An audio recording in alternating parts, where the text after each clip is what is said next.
Je donne la parole à M. Werner Kallenberger de Zurich, qui s'est aussi inscrit.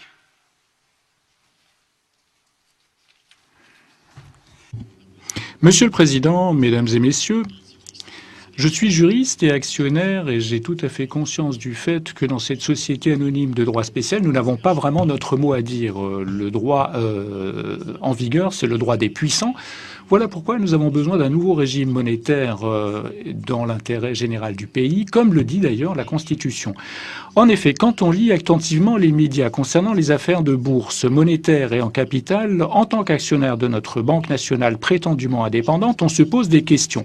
On se pose des questions sur l'appréciation globalement positive que livre la Banque nationale dans son rapport de gestion 2016. En effet, l'écho dans les médias est nettement moins flatteur. Voici quelques citations. L'inflation devrait passer à 2%, l'endettement croît, des amendes à hauteur de milliards pour des banques qui sont fautives, l'indépendance en politique monétaire de la Banque nationale est compromise par une trop grande proximité avec le monde politique, pas de normalisation de la politique monétaire, etc. Première question dès lors. Comment jugez-vous cette appréciation très différente que vous portez vous-même sur votre gestion et ce que portent les médias sur votre gestion? Deuxième problème, la numérisation, la digitalisation croissante. Dans les banques, dans les universités et au quotidien, de plus en plus de transactions se font sur une base essentiellement numérique.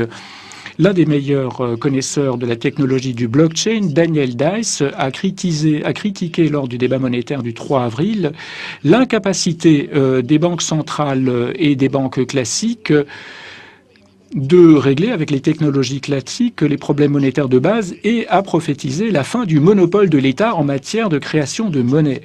Question, est-ce que vous partagez mon avis ou cet avis, à savoir que la création monétaire, qui est le monopole de l'État, sera remplacée d'ici 10 ans par de la création monétaire dévolue à des privés? Enfin, troisième demande, est-ce que vous pourriez vous mettre d'accord avec le conseil d'administration de Crédit Suisse pour éviter qu'il y ait collision de date entre l'Assemblée générale du Crédit Suisse et l'Assemblée générale de la BNS? Merci.